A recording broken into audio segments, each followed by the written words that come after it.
Багато назв люди сприймають як загальні, а насправді за ними приховуються імена брендів, які з звичних нам слів виявилися торговою маркою. Назва «Фен». Те, що фен – це пристрій для сушіння волосся, знають всі.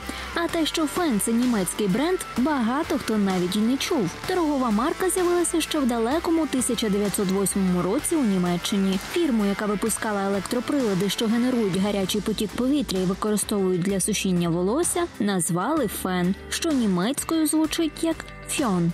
Походить вона від одноіменного природнього явища – теплого гірського вітру. Або, як ще кажуть, теплого альпійського вітру. В різних країнах назва вітру звучить по-різному – від фон до фен. Так і назва компанії за кордоном промовлялася по-різному. Фірма з такою назвою була не першою, хто випускав фени, однак саме ця назва стала часто вживаною у побуті і зовсім скоро пристрої почали називати саме цим словом. Компанія існує до сьогодні, але вона не популярна. А в багатьох країнах фен знають лише як загальну назву. Назва джакузі.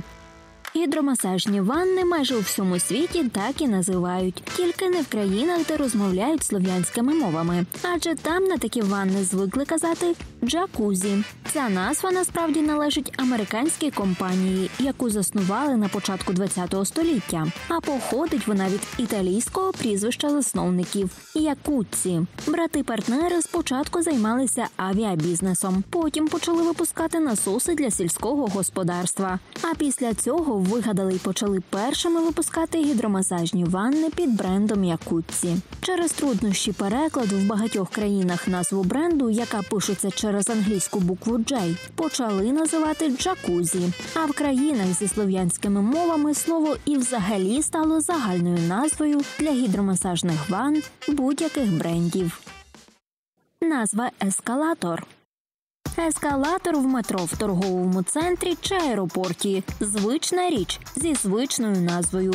Однак насправді це просто рухомі сходи.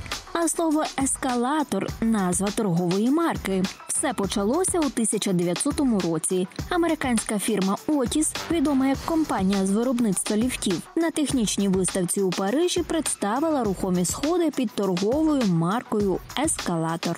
Компанія була не першою, хто вигадав такий засіб для транспортування, але перша, хто його побудував і повіз на виставку. Цікавий транспортний пристрій став розповсюджуватися світом. І оскільки аналогів ще не було, його почали називати як і торгову марку – ескалатор. В багатьох країнах слово стало загальною назвою, хоча правильно було б казати «рухомі сходи від ескалатор».